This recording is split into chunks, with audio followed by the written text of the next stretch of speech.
आपको दुनिया के सबसे उदास और डिप्रेस्ड शहर के बारे में बताते हैं। यह शहर भारत से 4,500 किलोमीटर दूर रूस में है, जिसका नाम है नोरिल्स्क। नोरिल्स्क ये एक ऐसा शहर है जहां तेजाबी बारिश होती है, जहां नदी के पानी का रंग ऐसा है जैसे उसमें पानी नहीं खून बह रहा हो। यहां की हवा बहुत जहरीली है, तापमान 0 से कई डिग्री सेल्सियस नीचे रहता है, साल में 45 दिन पूरी तरह अंधकार रहता है, 45 दिन बिल्कुल अंधेरा। और यहां के लोग औसतन 59 साल की उम्र तक ही जी पाते हैं। नोरिल्स्क रूस का सबसे उत्तर का शहर है, साइबेरिया में आता है। स्थिति यह है कि इस शहर तक जाने के लिए कोई सड़क नहीं है, बस एक मालगाड़ी उस शहर से जरूर गुजरती है। इसके अलावा यहां हवाई अड्डा तो है, लेकिन खराब मौसम की वजह से इसका इस्तेमाल हो ही नहीं पाता।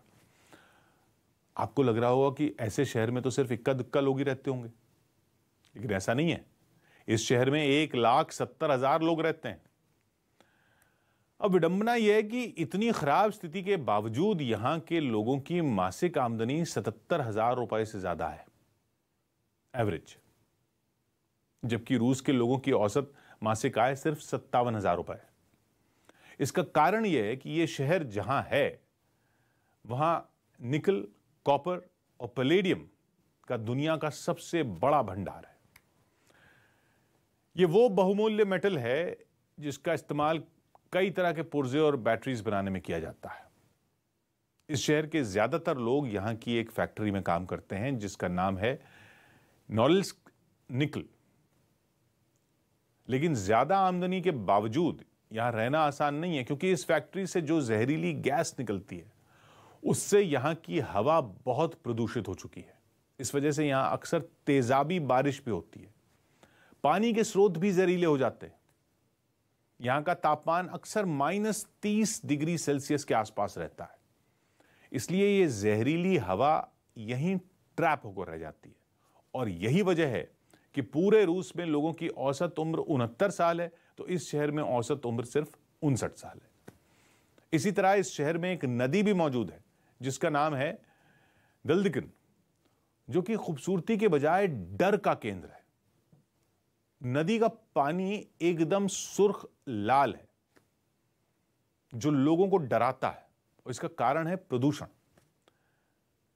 नोरिल्स्क में रहने वाले लोगों का कहना है कि 2 साल पहले एक ढहे हुए तेल टैंक जलाशय से 21,000 टन डीजल रिसाव के कारण शहर से बहने वाली नदी का रंग लाल हो गया।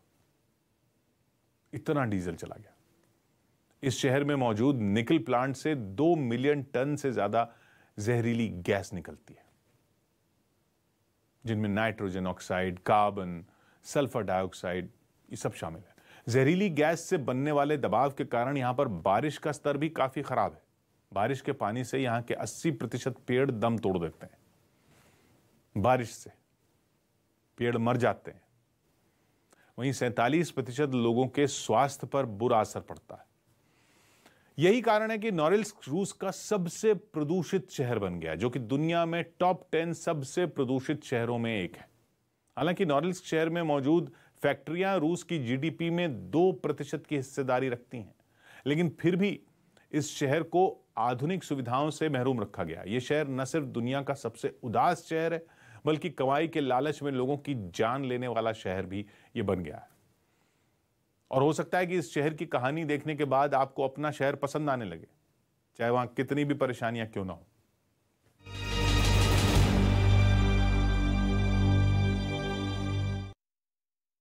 सेना और चेचन लड़ाकों को कितना नुकसान पहुंचा।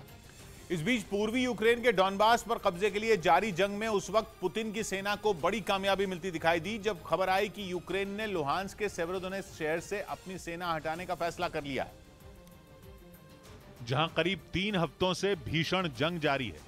लुहांस्क के इस बेहद अहम शहर में रूसी सेना और चेचन लड़ाके मिलकर जेलेंस्की की सेना को घुटनों पर लाने में जुटे हैं, जिसके लिए रूस ने हरिकेन नाम से पहचान बना चुके अपने तूफानी मल्टीपल रॉकेट लॉन्चर उरागन और दूसरे आधुनिक घातक हथियार भी वहां तैनात कर दिए, जिनकी मदद से पुतिन की सेना ताबड़तोड़ बमबारी कर रही है। असल में रूसी सैनिक और चेचन लड़ाके किसी भी तरह जल्द से जल्द सेवेरोडोनेत्स्क को अपनी मुट्ठी में करना चाहते हैं, ताकि लुहांस्क के साथ ही पूरे डॉनबास पर जीत का रास्ता आसान हो जाए। और इसके लिए पुतिन की सेना और कादिरोव के लड़ाके अपनी पूरी ताकत से यूक्रेन के सैनिकों पर हमले बोल रहे हैं। हालांकि अब तक यूक्रेन की ओर से यह दावा किया जा रहा था कि सेवेरोडोनेत्स्क के मोर्चे पर उसके सैनिकों की ओर